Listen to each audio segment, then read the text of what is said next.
ہمارے لیے اگر کوئی ہستی اتباع کے قابل ہے، اطاعت کے قابل ہے، تو وہ میرے آقا کی ذات ہے۔ آقا کی ذات ہی اول ہے، آقا کی ذات ہی آخر ہے، آقا کی ذات ہی مرکز ہے، آقا کی ذات ہی محور ہے۔ ہمیں جس ہستی کی اطاعت کرنی ہے وہ میرے نبی کی ذات ہے۔ ہم مسلمان تب کہلائیں گے جب ہم نبی کا کہا مانیں گے، مسلمان تب کہلائیں گے جب ہم نبی کے پیچھے چلیں گے، ہمارا ایمان تب مکمل ہوگا جب نبی کی بتائی ہوئی باتوں پہ عمل کریں گے۔ نبی جو منوائے اسے ماننا ضروری ہے، جو دکھائے اسے دیکھنا ضروری ہے، جو دے اسے لینا ضروری ہے، جس سے روکے اس سے رکنا ضروری ہے۔ اور میں نے عرض کی کہ نبی نے جاتے ہوئے دو چیزیں دی ہیں، ایک کا نام قرآن ہے، ایک کا نام اہل بیت ہے۔ دو چیزیں نبی نے دی ہیں، ایک کو قرآن کہتے ہیں، ایک کو اہل بیت کہتے ہیں۔ دونوں کو اگر مضبوطی سے پکڑ لو گے تو کبھی بھی گمراہ نہیں ہوں گے۔ عرض کر رہا تھا کہ نبی نے کہا کہ اگر ان سے تمسک رکھو گے تو کبھی بھی گمراہ نہیں ہوں گے۔ ایک قرآن ہے اور ایک اہل بیت۔ میری بات بڑی سادہ سی ہے، بڑی عام سی ہے، وہ یہ کہ اگر کوئی بندہ چھوٹی سی تحریک چلائے، کوئی عام سی دنیا کی تحریک چلائے، جب وہ تحریک کامیاب ہو جائے تو اسے فکر ہوتی ہے کہ میرے بعد اس تحریک کو کون چلائے گا۔ دنیا کا کوئی بھی مشن اگر کوئی چلاتا ہے تو کاروباری بندہ کاروبار میں کامیاب ہوتا ہے، کوئی مدرسے والا مدرسہ بناتا ہے، اسکول والا اسکول بناتا ہے، کالج والا کالج بناتا ہے، یا کوئی سیاسی یا غیر سیاسی آدمی اگر کوئی تحریک چلاتا ہے، کوئی مشن لے کے چلتا ہے، تو اسے مشن کامیابی کے بعد یہ فکر لاحق ہوتی ہے کہ کون ہوگا میرے بعد جو میرے مشن کو آگے بڑھائے گا، کون ہوگا جو اس کو لے کے چلے گا۔ اسے ضرورت ہوتی ہے کسی امانت والے ہاتھ کی، کسی امین کی جو اس کی امانت کو آگے بڑھائے۔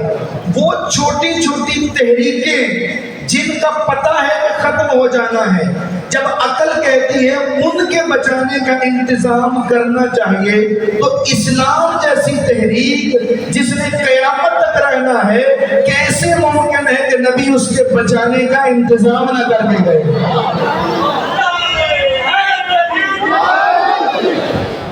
کیسے ممکن ہے کہ نبی نے کوئی انتظام نہ کیا ہو؟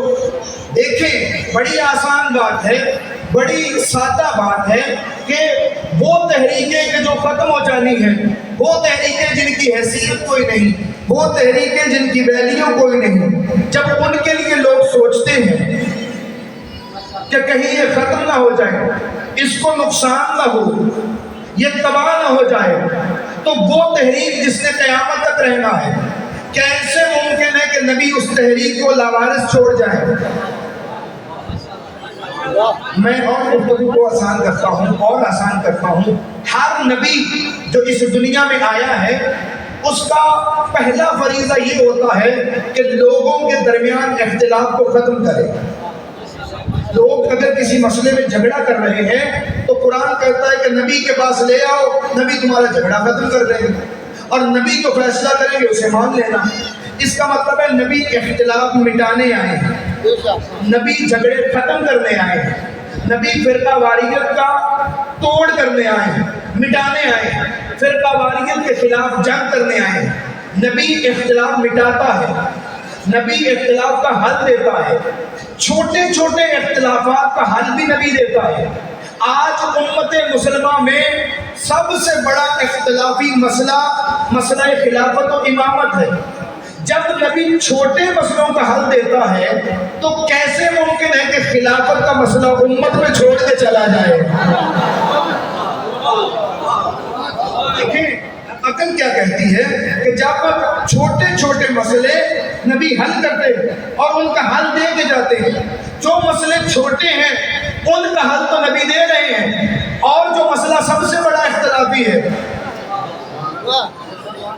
اب یہ یہاں پہ مسلمانوں کے دو نظریے ہیں، آپ چاہے داد دیں تو چاہے نہ دیں، بات وہ ہوگی کہ میرے بعد بھی اگر سوچیں گے تو آپ کو فائدہ دے گی، اس لیے میں نے کہا تھا کہ اگر کچھ لینا ہے تو توجہ مجھے دینی پڑے گی۔ اس مقام پہ آ کے مسلمانوں کے دو بڑے حصے سامنے آتے ہیں، فرقے سامنے آتے ہیں، ایک ہمارے بھائیوں کا ہے، ان کا ایک نظریہ ہے سر آنکھوں پہ، اور ایک ہمارا نظریہ ہے۔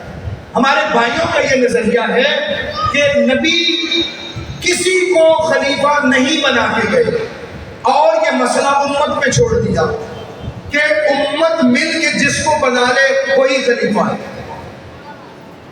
ہم یہ کہتے ہیں کہ نہ، جو نبی ہجرت کی رات ایک رات کے لیے بھی جائے تو پیچھے کسی کو بٹھا کے جاتا ہے۔ کیسے ممکن ہے کہ وہ اب ہمیشہ کے لیے جا رہا ہے اور امت کو خود ان کے رحم و کرم پہ چھوڑ دے؟ ہم کہتے ہیں کہ جس طرح نبی کے اوپر قرآن سنانا واجب تھا، اسی طرح نبی کے اوپر قرآن بچانا واجب تھا۔ جس طرح میرے آقا پہ شریعت دینا لازم تھی، پہنچانا لازم تھی، اسی طرح میرے آقا کے اوپر شریعت کے بچاؤ کا سامان کرنا لازم تھا۔ اور میرے آقا نے غدیر سے لے کر اشیر تک، اشیر سے لے کر غدیر تک ہر موقع پہ اپنے بعد والوں کا تعارف کروایا ہے۔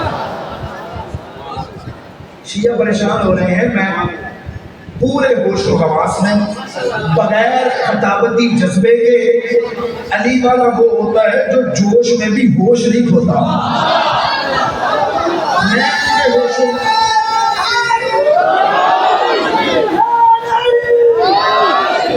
دنیا کی ہر دیوانگی عقل چھین لیتی ہے، واحد آل محمد کی دیوانگی ہے جو بے وقوف کو بھی عاقل بنا دیتی ہے۔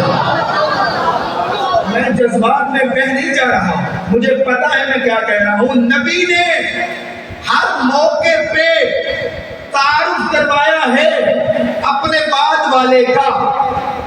اشیر سے یہ سلسلہ شروع کیا۔ کیا سلسلہ شروع کیا؟